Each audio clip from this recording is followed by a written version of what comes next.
Good evening. Good evening. How's everybody doing?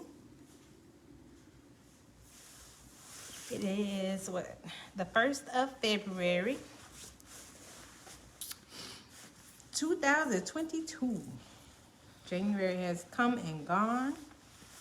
And now we are in February, the love month, Black History Month. How's everybody doing? Hey, Miss Didi. Good evening, everybody. Glare. You see that glare in glass? Hey. Hey. How you doing? Aunt Rosemary's in the house. Rakia, what's going on? What's going on, girl? And Isaac, if you're there, how you doing? All right. So we appreciate you guys giving us the night off last week. Yeah. COVID hit our house again for the second time. But we're all well, all negative, and everybody is doing a lot better. Yes. Thank God. Excuse me.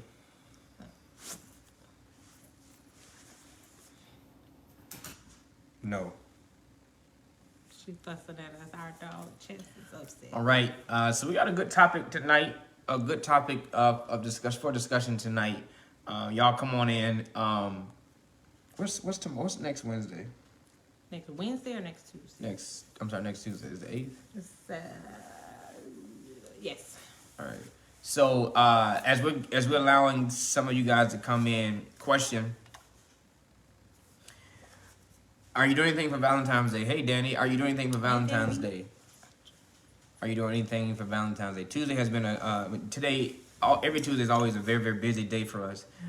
We're just literally walking in the house from 2 games, soccer game for our son and 2 basketball games for our daughter. She's a cheerleader. And then, just doing stuff for the for the house. If you say extra 20 minutes up, please. All right, so yeah, are y'all doing anything for Valentine's Day? Yes. That was the answer? No, I'm asking. I don't know. Do we do some Valentine's Day, Joe? What's up, Jessica? So it's Valentine's Day just for the women? No, I don't feel it is. I mean, society would have you believe that it is, but I don't believe it's just for the women. So what are you doing, Rakia? What y'all got planned? Is it a surprise? Well, she obviously ain't got nothing planned if she says just for the women. No, she may have been answering, yes, we're doing something for Valentine's Day. Oh, yes, I got something planned. Yes. So that's what I want to know. Ready.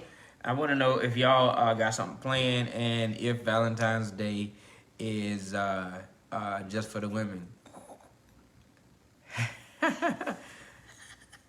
Hope is on. I don't know what to call him now. He's not Deacon Hope. Hey, Mr. Alex. He's Preacher Hope now. Preacher Hope. Oh, yeah? Lance and I aren't big on Valentine's Day. Okay. It's been a good little minute, Mr. Alex. So what you say? What happened now? Irika, what's up? Hey, what's up? Reed. We're going to now. the tree houses on Sunday. Oh, that is going to be so nice. I want to see pictures of, before, just the tree house and all that and everything else. Okay, so yes. So I see. Okay, wait a minute. That Valentine's Day is not just for the men, right? I mean, for the ladies. So how does that play out? I mean, like, do y'all actually do something for the guys?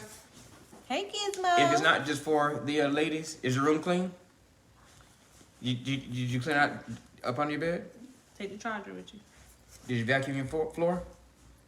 Do that. You got a shower. And go get in the shower. So if Valentine's Day is also for the men, ladies, this is directed to you, what have you done proactively to celebrate your mate for Valentine's? Reek said she got him some stuff and the kids ordered him a few gifts. That's cute. Hey, Shima. All right. Hey, Shima. I like that. That's sweet. That is really sweet. I think last year we were all inside with COVID, wasn't it? I don't remember. Last Probably. last time. So we had a Mary Hutchinson. Hey, how you doing? We had a Mr. Emmanuel, what's going on? we had a charcuterie board What this was? last year. Okay. We had a charcuterie board and we had game night with he and I and the children. It was a blockbuster game. They failed horribly. The kids, but we did that and then sent the kiddies to bed and we had wine and enjoyed each other. And I brought you a balloon. Yes, it was a bear made out of balloons. Shout out to Serenity Products. Yeah, so we are like Danielle and Lance. We've never been, we've never been big on Valentine's Day. Although I've usually do something for you, but it hasn't been, this big holiday for us. For whatever reason. My husband's birthday is on the 12th, so we are going to the 76ers game and taking him to The Chima Chima Steakhouse. Steakhouse. Very good. Nice. And Very going good. to the 76ers game. Okay. Very good. Yep, y'all were. Yes, thank you, Reach. So is it? I assume that it is a no for your guy to not get you anything, because it seems to be okay if the woman gets something and the man does not. Is it a no that you get him something, but you get nothing? Is that a no? I think no, it's not a no. Mr. Manuel says, "Glad you're back." Thank you, Mr. Emmanuel. Thank you so much. I think it just seemed like it was such a girl holiday. Growing up, that's what it was for me. It was a girl holiday. So, boyfriends, they always, I did get the guys something, but they went all out. Yeah, I get them some cologne or something like that. I was in school. I ain't had no job. So give me a couple dollars so I can get them some cologne in the car and something. But, they went all out, and it was just a girl's thing. That's how it was, okay. Right, because of the pink and the red and all that. So, of course, it's all lovey-dovey girl. Yeah. Danielle says, we have a friendly gifting war throughout the year. Right now, Lance is definitely winning the war. Valentine's Day is just a day to gift the girls some extras. Got it. Yes. We did that with you too, Jared. He made sure he got our kids something. Everybody, especially our girls. Pastor Terrence, what's going on, man? Hi. Even if she says she doesn't want something, get her something. Yes. I'm never big on the gifts. If I get one, fine. If I don't, I'm good as well. Shima says he won't tell me what we're doing, and I hate it. You hate it and love it at the same time.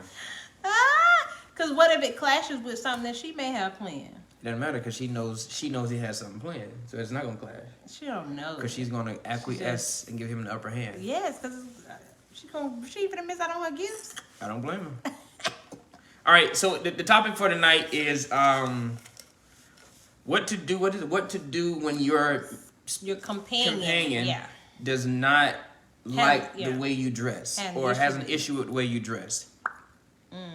First off, has anybody actually experienced that where your companion does not your companion has an issue with the way you dress? I really want to hear what you guys got to say. I've got some things to say about it, but I want to hear what you guys have to say about it. What happens when your companion has an issue with the way you dress? And let me know if you've experienced that where then you're the person that had the issue, or if it was they had an issue with the way you dress. Yeah. Jessica says no. So you haven't experienced that. All right. And is the way a person dresses that important to you? Let's see what they got to say. For some people it is, because they feel as if, you're representing me. It's the image we have to uphold in the public. Okay, AJ didn't like that I was so tomboyish. Between him and Jean, they pushed me. Okay, to up it up a little bit. Okay. All right. Never had that experience. No. Previously, I have. What does that mean, Terrence? Previously, I have. You had the issue, or did somebody have an issue with you?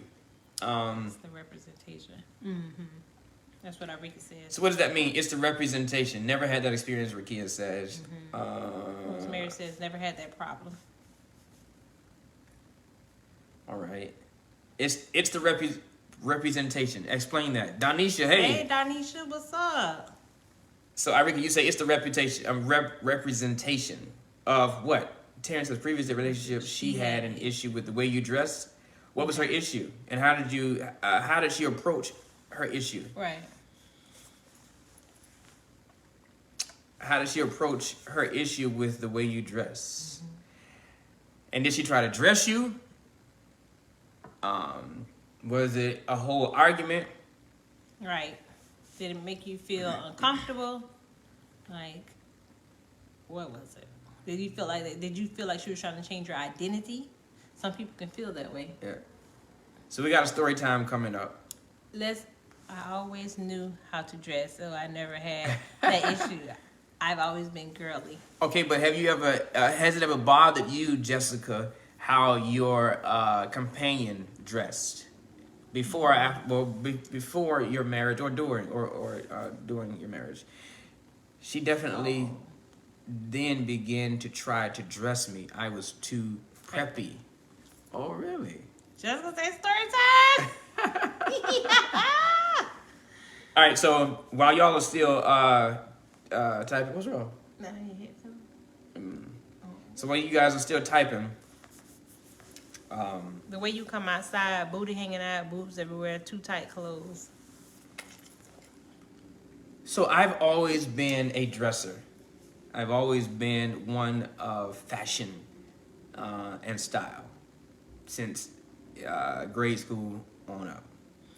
And then I've always been very detailed and very particular. Even to the point wherein I was dating a girl Hey, Mika. in high school. I went to prom twice. I was dating a girl in high school, and I wouldn't let her go to the prom with me unless she wore the color and the dress that I liked. And because she did not, the first year, the girl didn't wear, who I went with? Oh, I told the girl what I wanted her to wear, and she wore it. And then the next year, I didn't go with my girlfriend. I ended up going with one of my girl best friends. And Hey, Marcella. the girl who I went to prom, who I was dating at the time, I told her and her mama, if she was going with me, this is what she was going to wear. This is the color she was going to wear. And there was another girl that I didn't go to prom with. Her name was, I don't recall the name. Anyway, she really, I wasn't even dating her. But she really wanted to go to the prom with me. And you had to wear this particular thing. And I think she ended up getting her mama to wear it. I just wasn't that into her, so I didn't take her to the prom. But I ended up taking my girl best friend to the prom, and I bought the dress I wanted her to wear. We went and got it fitted. She was a beautiful girl, and I went to prom with her because she was going to look like I needed her to look. And I caught up with my girlfriend later, I think the next day. But so I was really, really, really detailed on how I wanted you to wear, controlling even on what I wanted you to look like if you were going to be anywhere near me. Are you feeling better now? Oh, yeah, really? Okay, God. Listen, Wait a minute, you let the girl get the dress and still didn't take her. Well, that's because she wanted to. That particular girl wanted to go with me, and I was quite superficial. She just wasn't cute enough. And so and I'm not one of those persons wherein I'm trying to spare your feelings. If I don't want to do it, we just not gonna do it. You can be. And I wasn't dating her, but we went out on a date once, and she was really feeling me, and I just wasn't feeling her like that. Jesus, So I don't know who she went to prom with. In fact, no, I don't know who she went to prom with because she didn't even go to my school. But I do know that she wore that color combination I told her to wear. She just didn't wear it with me. I'm shaking my head because he was a mess. Jesus. Exactly. So you been controlling all your little life, huh? She sips tea. Yes. All right, so now, and then Marquita and I. Tell us how you really Well about, then, tell about us. So then Marquita and I got together, and nothing changed. So when I met Marquita, the first time I laid eyes on Marquita, my thoughts about her. So, look, you got to see. My thoughts about her was that was immediately about fashion. I was like, I wasn't jazzy enough for him. I was like, nah. I mean, when I first met her, I wasn't. She was You with wasn't somebody else. checking me out like I wasn't that. checking her out, but I was checking her out. Right. Oh. I was observant. Oh. But not in the way of trying to holler at her, because she was with somebody else. But my first impression on her was that I remember her seeming homely with her dress attire. Right, wrong, or indifferent, that's just what it was. I remember that specifically. Cedric. And so anyway, I just remember her not, like you say, what I thought not being jazzy enough. Anyway, when we actually got together and started talking and dating, remember now, if y'all remember our story, I didn't remember how she looked, because we actually had our first date months after we actually started talking. And I just didn't remember how she looked, but I did remember that she looked unfashionable to me. Plain. To the point to where when I knew she was coming up and she was going to come up for the weekend and she was going to church with me, I asked her, "What are you wearing?" You remember that? And she described every piece to me. And that's when I realized, when she got there, I realized, don't trust her descriptions.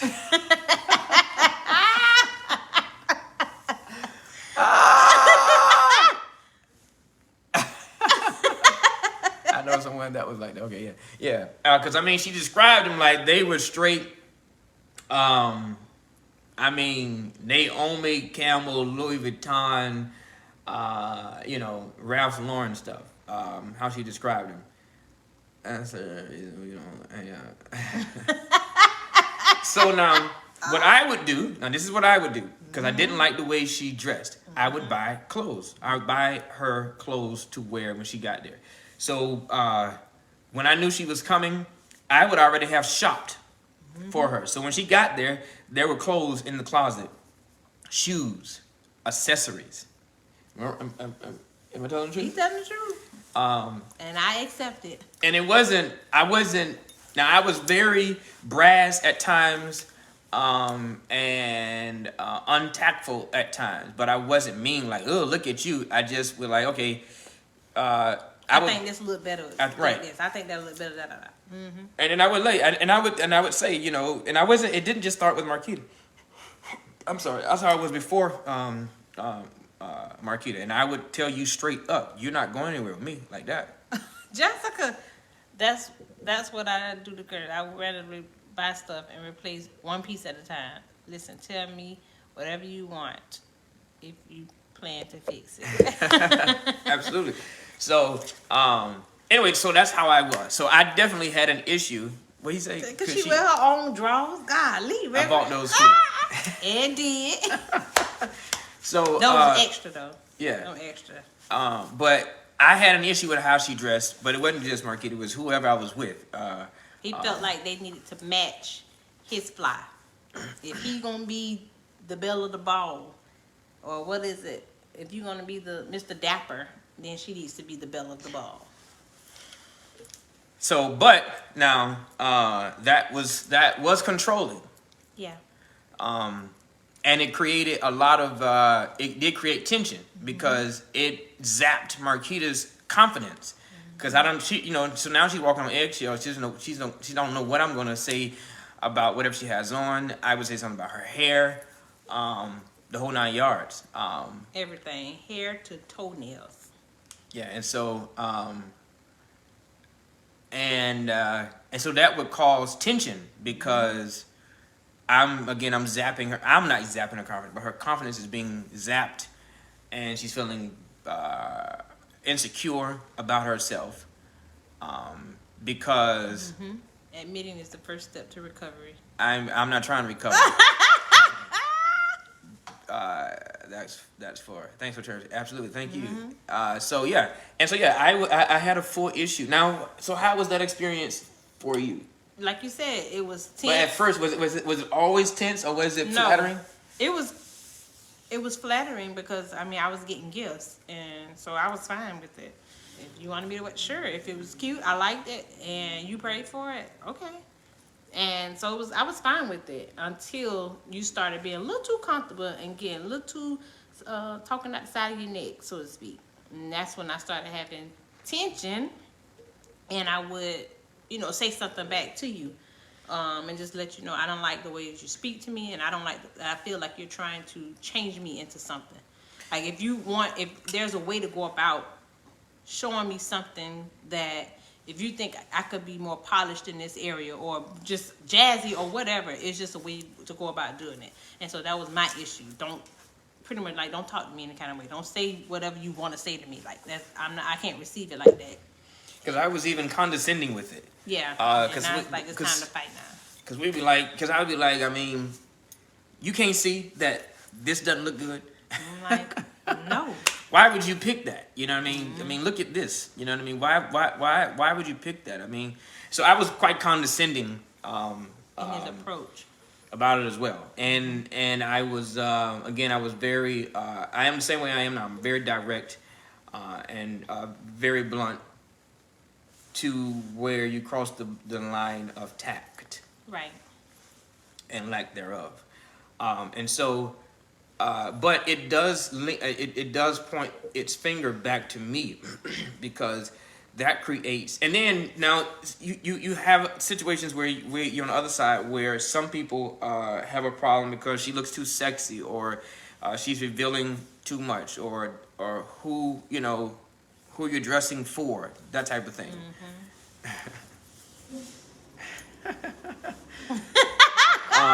But that lens, so one side can lean towards someone being controlling. The other side can lean to somebody being insecure. Right? Both insecure and controlling.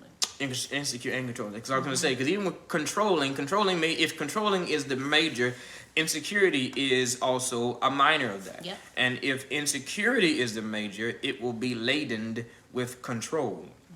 So there is control and insecurity there on my part, and then I was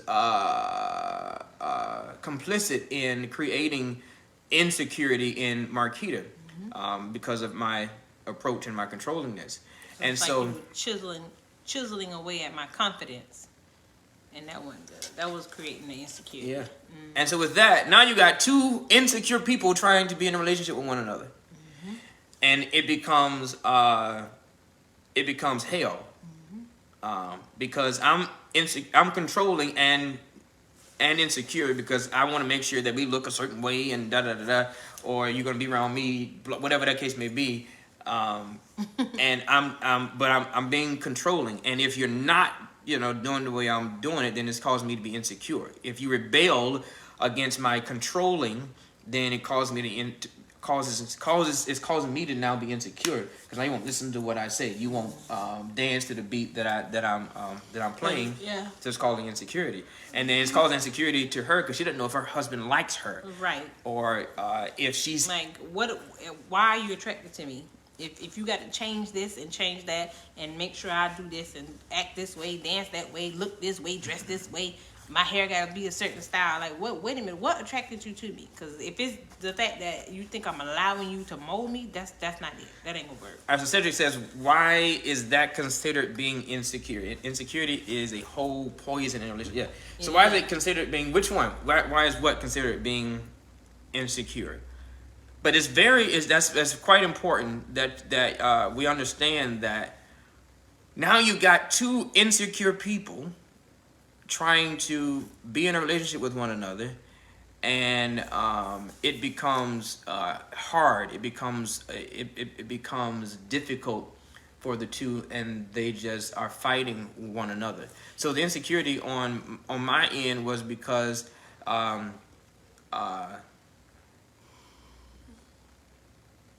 of it is the control is the start of it. if I'm trying to control you, I wouldn't consider you being insecure. That's interesting.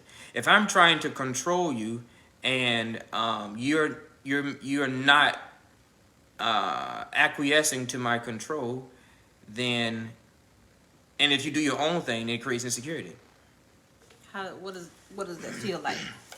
It feels like I'm not being heard, or somebody else has your ear besides me, or you don't believe I have your best interests at heart, which is why you're not listening to me. So you don't believe me, or you don't trust me.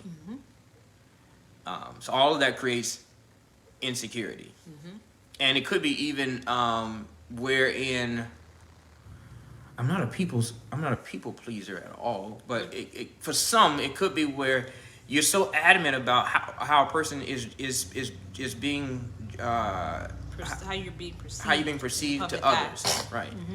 Like if Mm-hmm. I take you around, I want them to know I got the best this, or you're that, or whatever. So you have to dress like this, or else. Obviously, there is an or else they will think this, or else they won't see you as you want them to see you, with the the prettiest girl or whatever. You're not winning in that area.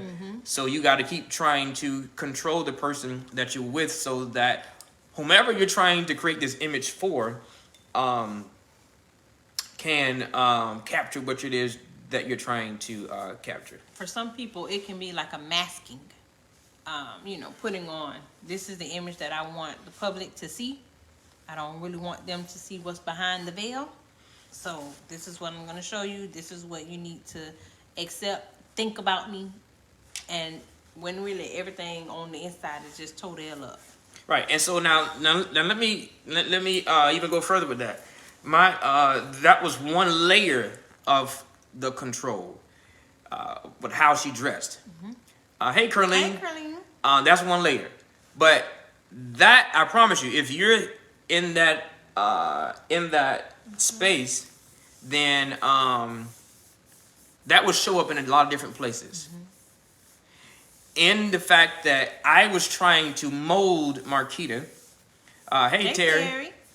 I was trying to mold Marquita in what I thought ideally was a wife, and what I thought ideally should be my wife. Right.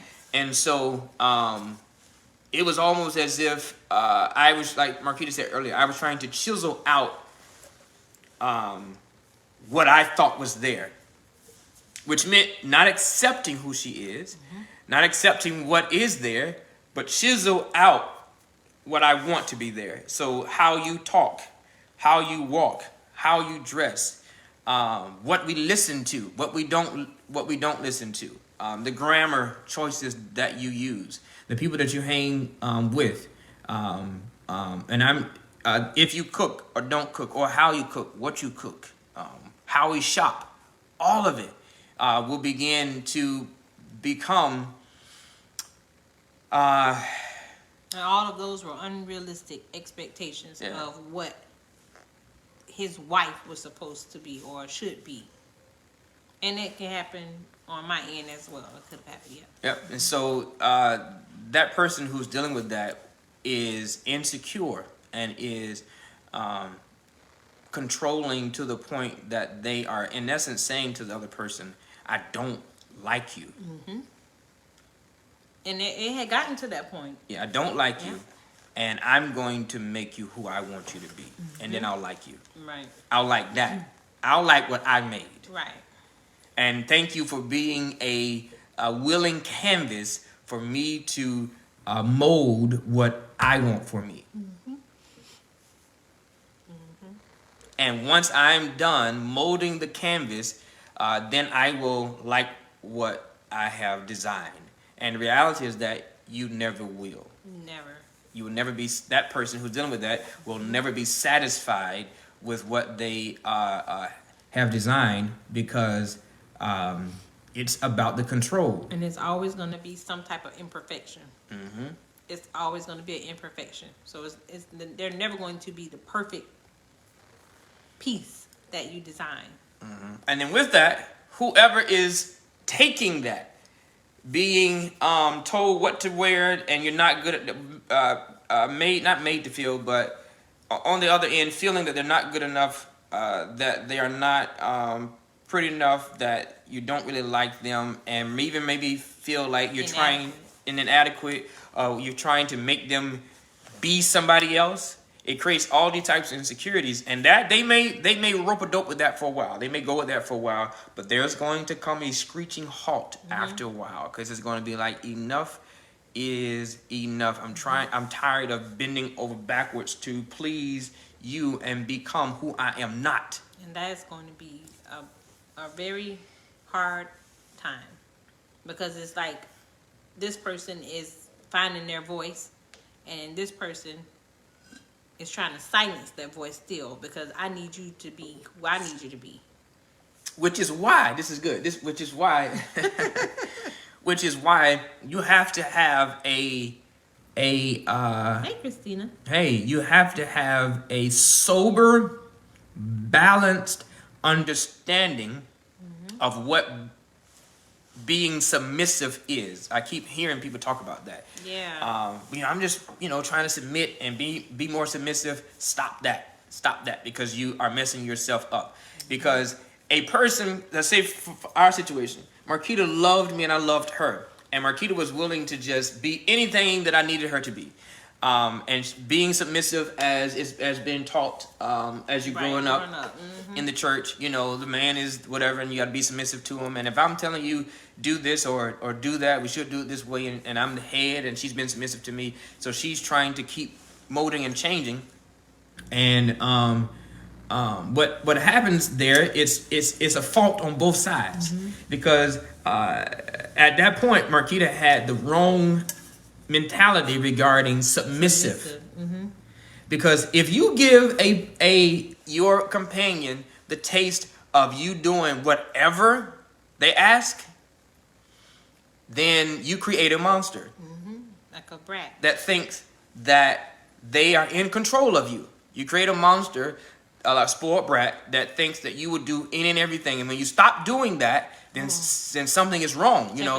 You are you don't love me no more, whatever the case may be. So when you give them that because you really love them and you just really want them and you want them to know that you're there for them, and you are quote unquote submissive to everything for a while, you are creating a monster that is going to take advantage of that type of control. Yeah, that's true. Yeah, I mean, and then when you all of a sudden become your own person, and you like, hell no, I'm not wearing whatever you want me to wear. I'm not changing my hair. I'm not doing none of that. What happens then is you woke up a beast. Yeah. Because now you begin to resent that person. the person, but it's on both sides. The fault is on both sides, because if when you start to resent the person that's trying to control you, it's because you have allowed that to happen. Right. So you're not happy with yourself because you've allowed it to go on for X amount of time, and you're not happy with that person. Like, who are you? Why are you doing? Why don't you like me for me? Right. Jessica said, I don't know the meaning of the word. Be yourself. Absolutely. Hell to the no. To the no. Okay. Yeah. But I mean, it happens all the time. Yeah. And to be quite honest with you, some men are like this, but there's a lower percentage of men that are like this. It's a higher percentage. Not most, but a lot of women are like this. And the Bible talks about this in the curse of a woman. The Bible says that the woman will pretty much yearn and long for her husband, which means that the woman is just aiming to please, pretty much aiming to please, and she will just give her all and do everything she can to make sure he's happy and to make sure that he's there. Thus, this pseudo false submission. Yeah. And to be quite honest with you, when you really read, I didn't really want to do Bible tonight. Come on, teach. But when you really read Ephesians, chapter 5, I think it's verse 20 or verse 21. And I think it's 5:22, where it says, "Wives, submit to your husbands." Right. Hey, Troy. What's up, Troy? But in order to get there, you got to first get to the verse right in front of it, which says, "Submitting yourselves one to another." So the wife's supposed to submit only is hogwash. Because you can't get to, when he says submit to, a wife submit to him, before getting past submitting to one another, which means have an equal, balanced respect and compromise toward one another. It is not the whole she got to submit to you. I'm you the head and she submit to me. You are an insecure, immature idiot that is headed for destruction and is destroying your wife and yourself and your family eventually.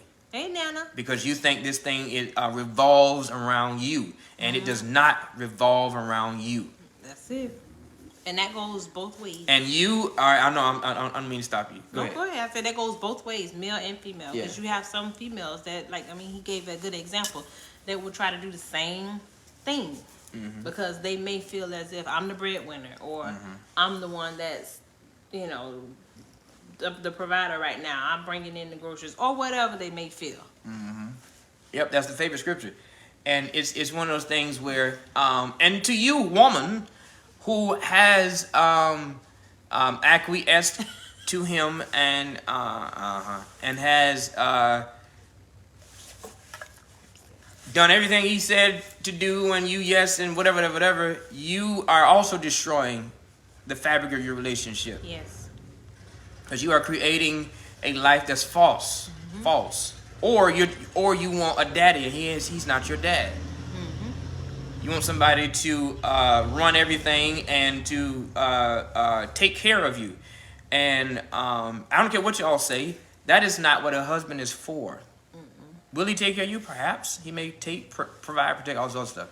But you should not get married for somebody to take care of you. You do not need a daddy. Right. You need a companion. And if you got daddy issues, then work them out with your daddy. Right. Not through your husband. If I had more energy, I would I would say some more stuff. But anyway, so Don't do it. I won't. So there are issues on both sides. All right, there's issues. I mean, and oftentimes, two broken persons get together, not two whole. Right, two broken persons get together, and which is right, which is rightfully so. Right, I'm not your daddy, Lord Jesus. I ain't sleeping with my daughter.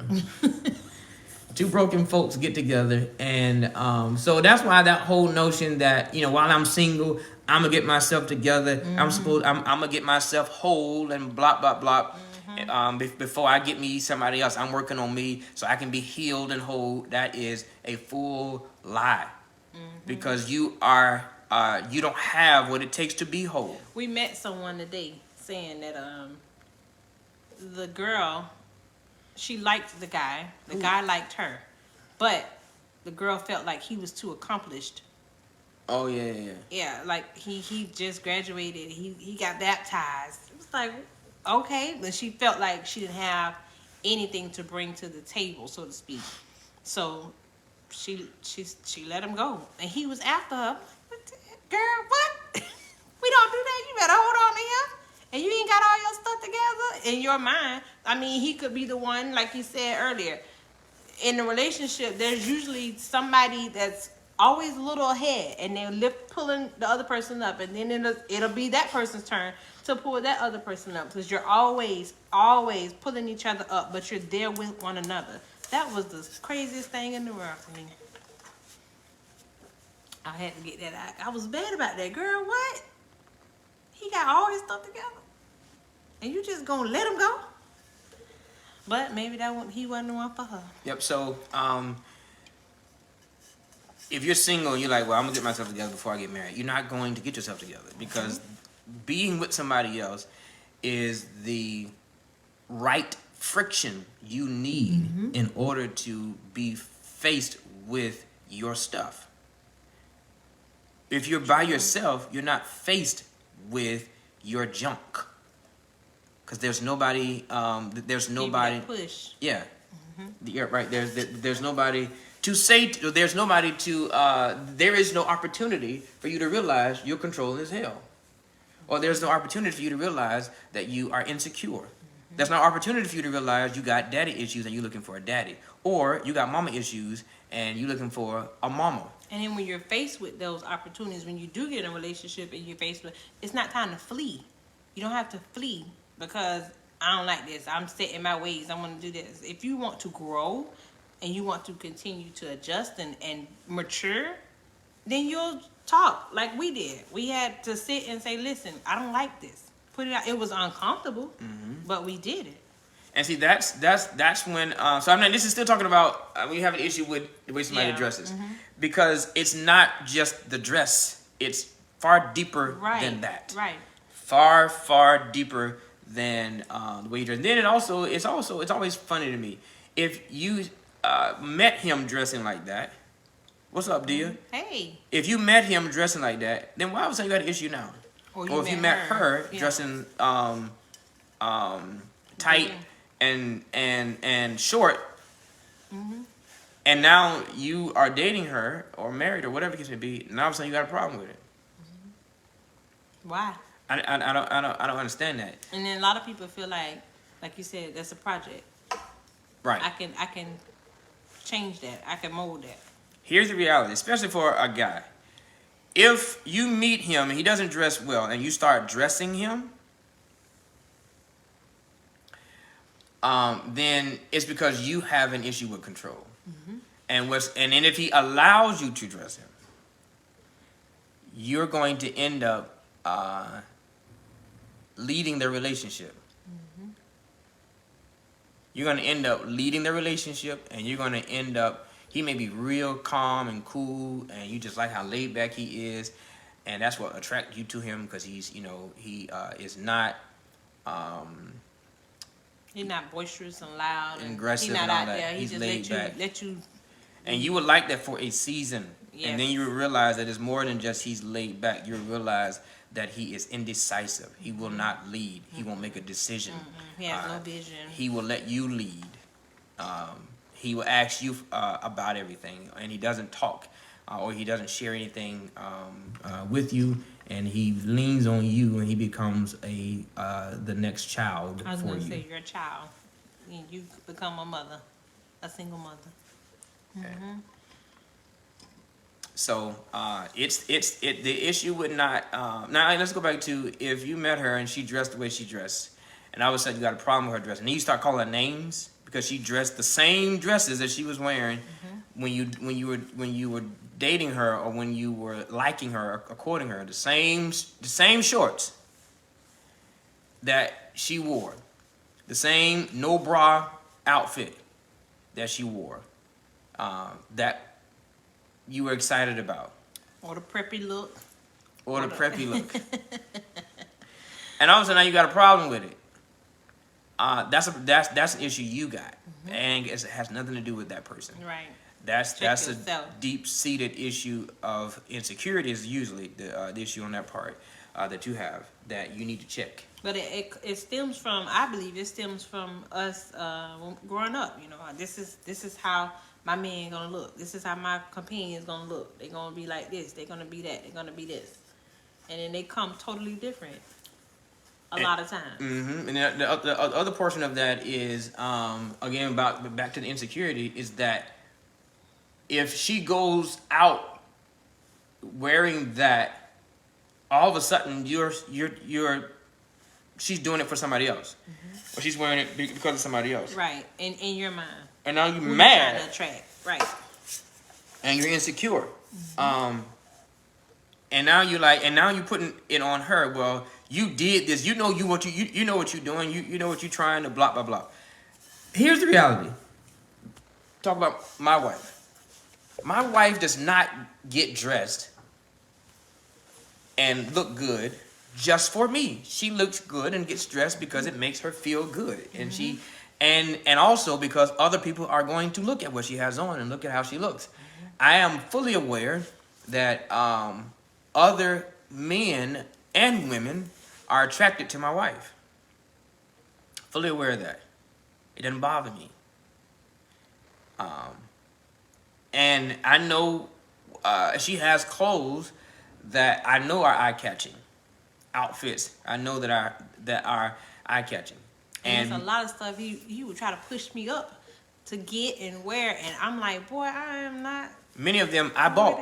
Or we'll wear it. I ain't gonna wear it in the city. We'll go out of town. Yeah, I mean, and I don't regulate. She can only wear these certain things if I'm there.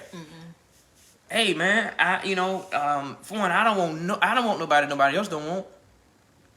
I got a problem in my hand. If don't nobody else want who I got a problem in my hand. But you have to become secure within yourself and not bleed your issue onto your companion. Because that's your issue. That's not theirs. That's yours. And don't bleed it on them and make them suffer because you insecure.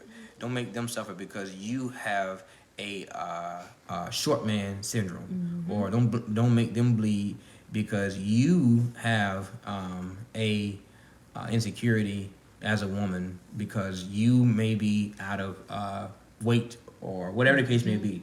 That's your problem, and you need to face your problem. Yeah. Don't put that on them. That is on you with your ugly self. Take care of yourself and arrest yourself. Don't beat them up because of your issue. What's up? I was just thinking, like some women, they have that issue as well, especially if they're not comfortable with their weight and they don't like it, whether they're small or whether they're heavy or heavier. It doesn't matter. They may have an issue with their companion being attracted to, or you like them skinny girls, or you like them thick girls. It is a whole big issue because you are insecure because you're not comfortable in your own person. Don't bleed that on and project that onto your companion. That's not their fault that you are uncomfortable with you. Yeah. So what are the issues y'all have? Tara said this is good. So it took how long did it take us? It took us a while to get past this issue. But we had it took Marquita leaving me. Well, put it out there. Story time. The first time. Because she was fed up with not being adequate enough, not being enough for me. She was fed up with the constant criticism. Yeah, it was like, you don't like me. So you tell yours. Go ahead. Yeah, I just felt, you don't like me. This is me. You asked me to marry you, and you don't like me. Yeah, Jessica, tell my story time. So I was deeply wounded and hurt because I felt like you don't like me. You say you love me, but you don't even like me. You keep trying to change me. You keep trying to make me just fit into this little box. Yeah, trying to put me into this little box that you want me to be in. You want me to speak a certain way. You want me to dress a certain way. You want my hair to be a certain way. You want, it was too much. And I'm a leader. I want her to be a leader. How can you not be a leader? No, I'm a leader. You're supposed to be a leader. No, I'm not. No, I'm comfortable being me in the skin that I'm in. I gravitate to who I gravitate to. I like who I like. And if you got a problem with that, obviously you do have a problem with that. You have to find you somebody that can fit into your box because I'm too inadequate for you. So let me be out so I can live my life, and you can go on and find whoever that is that you need to be, that's molded and crafted for you. And I peaced out and I love. And she talking real big now, but that's not how that went. How did it go? Because it wasn't, let me do, maybe blah, blah, blah. You just, because for one, when you get to that point, your personality is you shut down. And we may have an argument, or we had an argument, and you left. But it wasn't, I didn't know why she left. It wasn't. Now, which time was this? Cause first time. I don't remember being quiet. I remember I talk, I say what I got to say, and then I'm done. No, you did not. Yes, I do. I'm not saying we didn't have an argument. We had an argument, but it wasn't, the argument wasn't about that. It was whatever the argument was. It was just, because the argument we had was not about, I'm tired of you having an issue. It was about something specific. I don't remember exactly what it was, but it's about something specific. It wasn't about what was actually happening to you. I remember telling you and fussing and yelling and saying, I'm inadequate. You don't like me. But it wasn't, that wasn't the argument before you left. That's what I'm saying. That was probably when you came back. We started talking about that. But I mean, the actual argument that we had before you left was not that. However, you had been voicing, that you felt that I didn't like you and whoever it is you want, all that you just said. And I said it because it wasn't just her words that did it. It was that I realized that I had shut her down, and I had broken her, to the point to where she was just fed up with trying. Mm-hmm. Yeah, the pain. She was just fed up with trying and trying and trying, and never being enough. And so it wasn't, I'm thinking at that moment that she left, this thing didn't garner you leaving. But I had to realize it was a build-up. It was a build-up. It was over years. It was over time. And it was like, you know what? I don't have it in me anymore to keep trying for you, because I'm never going to be enough. And then that's when she came back, and Marquita was gone for 5 days. Yep. And that was and it was actually one of those days was my birthday, actually. What's the first one? But he's only left twice. So y'all, the first time, how many times he Okay. left? What is that time? It wasn't right. Oh, okay, no, it's that. Okay. Huh? I'm trying to remember the days, child. So yeah, it was and the reason why now here's another dynamic about that. When Marquita left, it was we live in Jacksonville, and so she left and she went to Fort Lauderdale. I learned then that after a while, and then she didn't have any family up here in Jacksonville at all, and so I learned a lot when she left, because one thing I learned is that she needs an outlet. She needs her safe haven place. Everybody does, man and woman. You need that safe haven. When you need to be refueled, you need a safe haven. Right. And I didn't understand that safe haven is not where, it's okay. Now let's all gang up and bash your spouse or your companion. That's not a good safe haven. Not a good safe haven at all. I needed to go to where I could be refueled, and I could actually sit and think and listen. Like, listen, what am I doing? What am I gonna do? Why am I here? This is what was just pretty much everything was just talk to him. Say what you need to say. To who? To say people that was talking to you? Right. Say what I need to say to my husband. That's your husband. Talk to him. You say this. I will shut down and I'll be out, because I'm like, I don't want to do no more talking. It's time for action. I don't want to talk anymore. Ain't no more talking. And then with Jared, it wasn't no debating with him. It's either he gonna say what he got to say. I'm gonna be ready to fight and hit him in his mouth, because I cannot win an argument with him. So I felt like it was no need for me to try to plead my case or talk. So I just listen. Okay, you're gonna have to talk. You're gonna have to make him listen to you. And let me be clear, Marquita's never bust me in my mouth. I've never busted him in his mouth. His head, all that, but not his mouth. Anyway, Marquita doesn't haul off and hit me. No, I don't. No, I don't. Thank God. Yes. Yeah, thank God she didn't haul off and hit me, because, yeah. What? I have reflexes. Oh, you do? I don't remember. So I'm glad I don't have to worry about that. No. But anyway, I remember you having reflexes. Okay. Don't try it. Cast iron skillet. Cast iron skillet. Victory or violence? So anyway, but at first, because I'm still in control mode, So at first, when she left,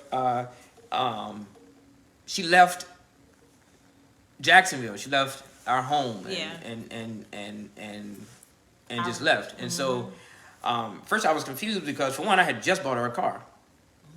I mean, I just bought her, and went all out, and The truck.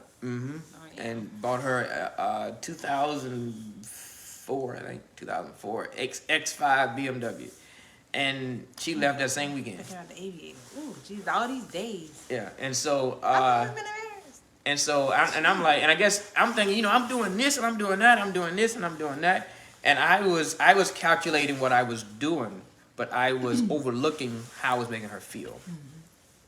And so to me, it was, you know, what I'm doing is helping. What I'm doing is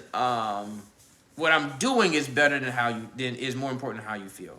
Don't you see what I'm doing? And you should be celebrating me because of what I'm doing. So at first it was very strange to me. It was I didn't understand it. You know, you leaving me, and then you're going down there. I didn't understand it until later that her safe haven just happened to be 5 hours away. It could have been around the corner, but just happened to be 5 hours away, and that's what she needed. You know. You came down there like what, twice? Mm-hmm. In 5 days? Mm-hmm. You was trying to get me back. Mm-hmm. And so, and on top of that, I realized then, in that season, not just those days, but in that season, eventually, I realized that, I didn't know who you were, because I wouldn't allow you to be who you were. And that was after some years. Yeah, I did not know who you were because I didn't allow you to be who you were. I wanted you to be who I wanted you to be. I wanted you to be how I wanted you to be. And so it was strange enough, I'm not recommending this, but strange enough, it worked in our favor because I was able to fall in love with her all over again because I was able to fall in love with her and not who I wanted her to be. And not as if I was the perfect candidate for you to mold. Right. And it was, now to be quite honest with you, it was still very strange for Marquita because she was still used to me having an issue with everything. And so it's still on edge. Criticizing. At first. And I'm like, girl, just go on, be who you are. You know what I mean? Whoever that is. And she was still a little hesitant to be who she was. But I was literally on a discovery zone. I really wanted to know who you were. And it's like, you know, something really clicked or just adjusted, so to speak, in him because it was like a 180. Yeah, and I really was like, I didn't want any type of hindrance from me. Like, do you actually like this? He would ask me that, and I'm like, yes, or no. Right, Or, and like, why you you know, ask me that? It was weird at first. is that what you want to wear? Sure, you know, go at it, do it. You know, is that what you want to listen to? Or let's have a conversation about it. And I would just be curiously asking her questions because I really wanted to know. I really wanted to know what was behind everything I was covering. And what did you find? I found someone I could love even more. I found Marquita is what I found. What I was trying to mold you into was Jared's wife. Right. And I've eventually found Marquita. How long was this particular process? It took, I mean, years. In all, it was years. And we've been married 15 years. 15 years. This year makes 16 years. It didn't take 15 years, No. but it took years. Because for did. one, I was not trying to adjust, and that's the difference. I always talk about that. I was not trying to adjust. I was trying to grow in this particular area. Hey, Shayla. Yep. I was trying to grow in this area. And when you grow, growth is slow. Now, I'm going to tell you all this. I've told y'all this before. I'm going to tell y'all 1,000 more times. Jessica, proud of you. Oh, now she's proud of me. People do not change. They do not change. They will adjust, but adjustments are for the other person, and they are temporary. So they have to be tweaked. Not However, often, hopefully. You want them to grow, and growth is slow, and it's over time, and it's for self. Now, the other person will benefit from it, Right. but growth is for self. What I was going to say is I benefited from you actually growing and wanting to grow. That was the key. You wanted to grow. You wanted, like you said, to know who I actually was inside, and as a person, you wanted to really know my likes and dislikes. You were actually interested in me in a different light. Terry said, "Where's the book and workbook?" I know, right? But again, so what most people demand you for people to change, and y'all can disagree with me all you want, but I'm right. People don't change. It can't get no righter. Okay, Christopher. People do not change. And to demand them to change is giving them an expectation that they can never live up to. Mm-hmm. And so what people eventually do, because you're giving them an ultimatum to change, is that they just adjust for you. But that's not who they are. So the adjustment is only going to be temporary. Unless they grow. It's not until they decide to grow. It's not until they decide there's a reason to grow that they will take small steps over time, daily, for them that will equate into growth. Go ahead.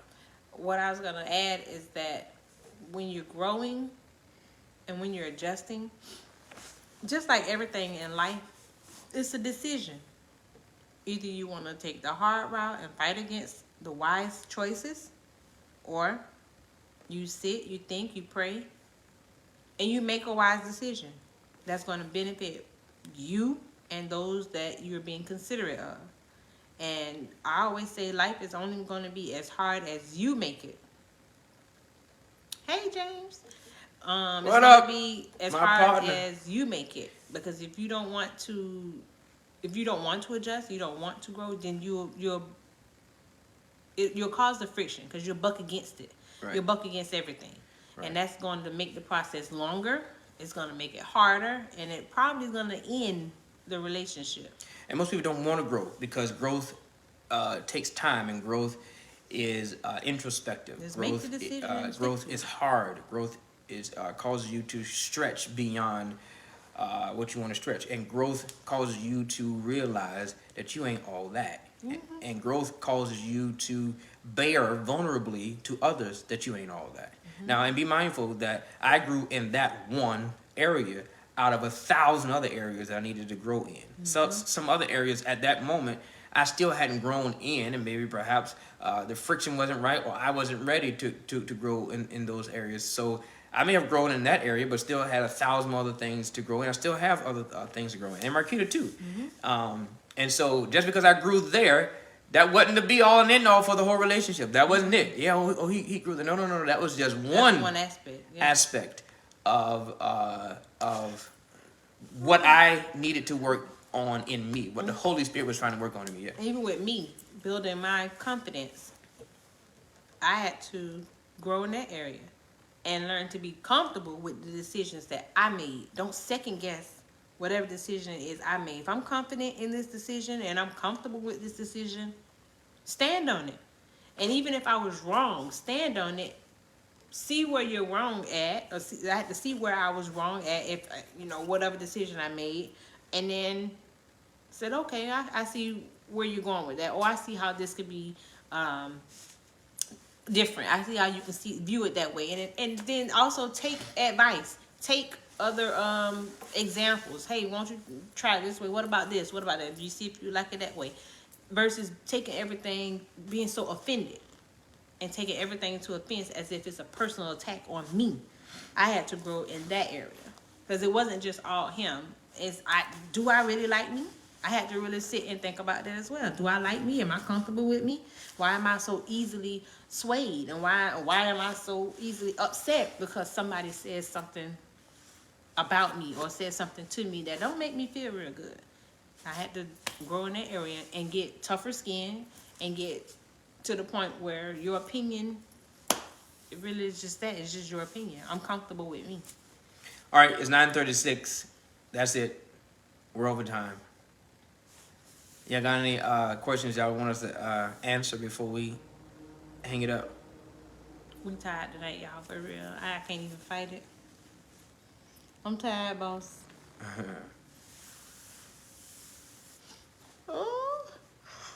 Yeah, yeah. I'm tired tonight. We love y'all though. I love. Thank y'all. Thank love, y'all. Kissy, this was good. Thank y'all. Also, I love having the conversation and being like someone said, transparent. James said, "Can y'all keep going?" No. James said, "I love this." I know Thank it's you, so dude. good, man. It's good. We love it as well. We love it, conversing and just growing together. Yeah. I love it. All right. Good night. Wait, try let them say. Y'all ain't got no questions. Poo poo. We didn't even kiss it out for the people. Oh yeah, we just did. Yeah.